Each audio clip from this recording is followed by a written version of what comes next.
সম্মানিত দাগনভূঞা উপজেলাবাসী,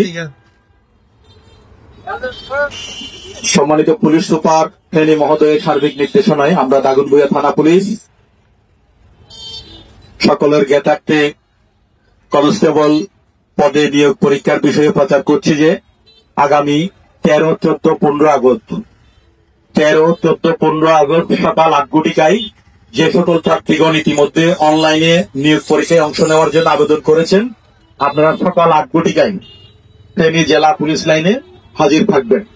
যে সকল প্রার্থীগণ ইতিমধ্যে কনস্টেবল পদে ভর্তির জন্য আবেদন করেছেন, আপনারা আগামী 13 তারিখ সকাল 8 ঘটিকায় ফেনী জেলা পুলিশ লাইনে হাজির থাকবেন প্রয়োজনীয় কাগজপত্র সহ। সম্মানিত দাগনভূঞার সকল শ্রেণী পেশার নাগরিক বৃন্দ, আপনাদের সন্তানরা যারা পুলিশ কনস্টেবল পদে নিয়োগ পরীক্ষায় অংশ নেওয়ার জন্য ইতিমধ্যে অনলাইনে আবেদন করেছেন, আপনাদের সন্তানদেরকে আগামী 13 তারিখ সকাল 8 ঘটিকার পূর্বে ফেনী জেলা পুলিশ লাইনে প্রয়োজনীয় কাগজপত্র সহ পাঠাবেন।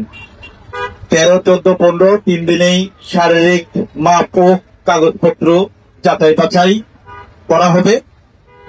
সুতরাং যারা ইতিমধ্যে অনলাইনে আবেদন করেছেন সকলকে আগামী 13 আগস্ট সকাল 8 ঘটিকায় ফেনী জেলা পুলিশ লাইনে হাজির থাকার জন্য দাগনভূঞা থানা পুলিশের পক্ষ থেকে সকল প্রার্থীগণকে বিনীতভাবে অনুরোধ জানাচ্ছি। আর যে সকল অভিভাবক বৃন্দ শুনছেন, আপনাদেরকেও অনুরোধ করছি, আপনাদের সন্তানরা যদি পুলিশ কনস্টেবল পদে ভর্তির জন্য ইতিমধ্যে আবেদন করে থাকে, আপনারা আপনাদের সন্তানদেরকে বিষয়টি অবহিত করবেন।